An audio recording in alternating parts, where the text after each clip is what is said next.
Kuzu. Kuzu. What is good, everyone? This is Kuzu Ranger coming at you from Japan. Today I'm going to review the skills in GTA Online, break down exactly what bonuses they give, and tell you how to maximize them. To check your stats, simply click on the Stats tab, then scroll down to the second option, which says Skills.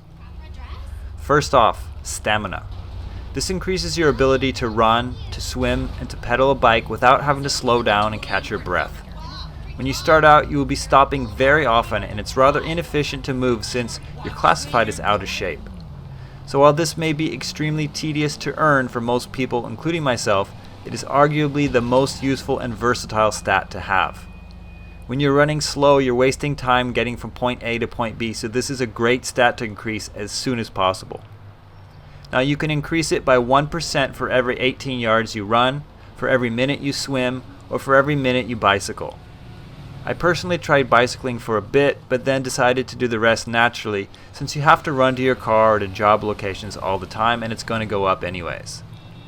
When choosing your stats for your starting character, this is definitely a great one to put a lot of points into, since it's immediately helpful to anyone, no matter what type of player you are. Number 2, Shooting. This stat improves your weapon accuracy, magazine capacity, and improves your reload time. Obviously, this is an extremely helpful bonus too if you ever plan on using a weapon. All of these stats will help in both TDM type modes against human players or grinding in solo missions against AI. The only way to improve this stat is by landing shots with, you guessed it, your bullets. You can increase it quicker with headshots or by doing shooting range challenges, but you need another person.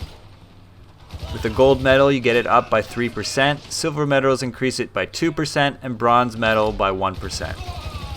As for getting it up, as they say, you could do survival missions since wave of enemies keep coming at you, and you can get a lot of headshots that way. You could play in TDM type modes, or basically do any jobs that involve shooting a lot of people.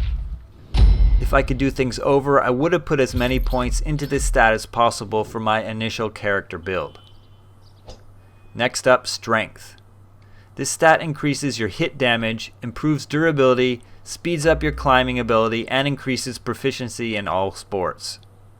Fighting people with your fist and playing sports are the two main ways to increase your strength. It will technically be increased by 1% for every 20 punches, but the stats for playing sports is unconfirmed. For me personally, I increased my strength very early on by playing golf repeatedly on hole 6, which was actually kind of fun for me, and I got some RP while I was doing it.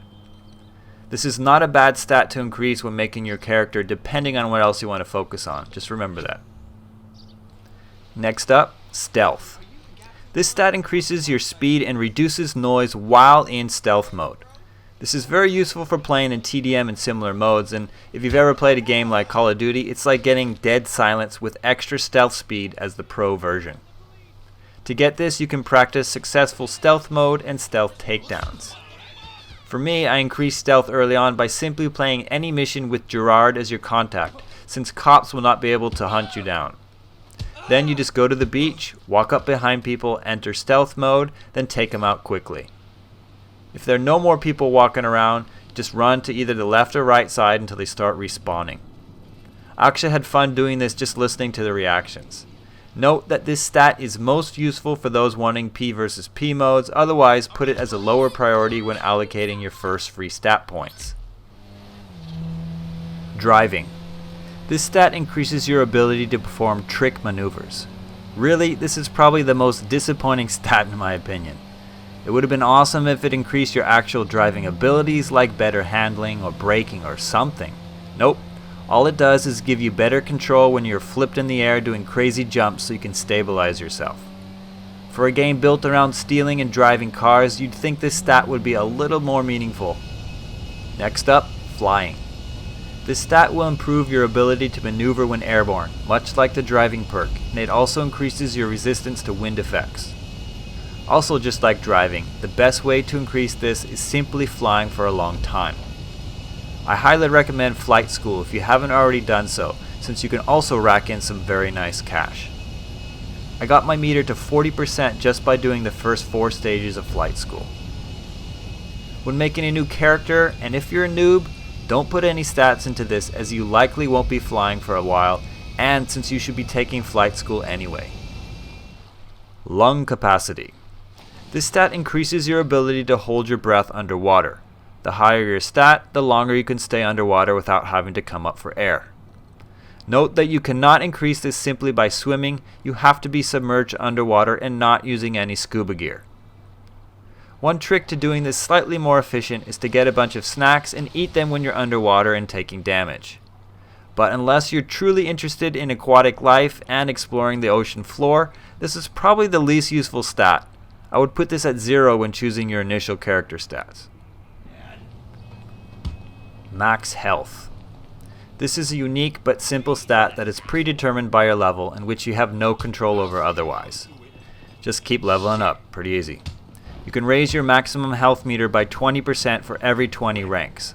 So that means you get bonus health at levels 20, 40, 60, 80, and 100. Not very sexy, but not very complicated either.